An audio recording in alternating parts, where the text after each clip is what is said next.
سورة التكوير.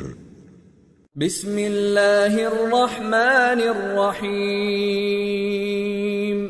شروع اللہ کا نام لے کر جو بڑا مہربان نہایت رحم والا ہے.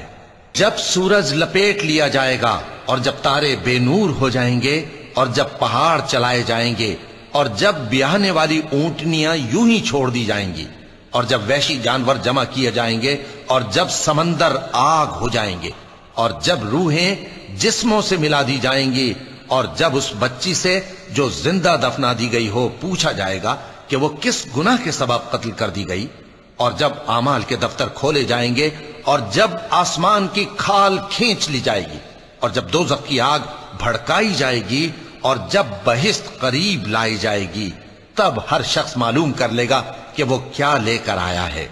پس میں ان ستاروں کی قسم کھاتا ہوں جو پیچھے ہٹ جاتی ہیں اور جو سیر کرتے اور غائب ہو جاتی ہیں، اور رات کی قسم جب وہ پھیلنے لگتی ہے اور صبح کی قسم جب وہ نمودار ہوتی ہے کہ بے شک یہ قرآن اس فرشتہ عالی مقام کا سنایا ہوا پیغام ہے جو صاحب قوت ہے، مالک عرش کے ہاں اونچے درجے والا ہے، سردار ہے، ساتھ ہی امانت دار ہے.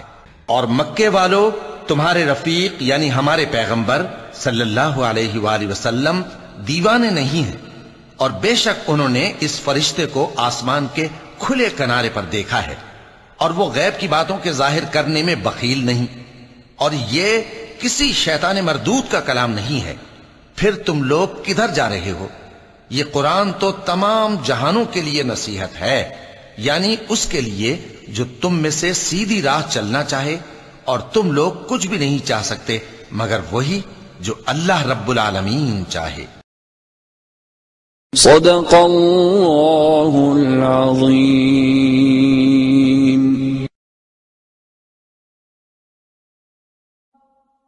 حی علی الفلاح.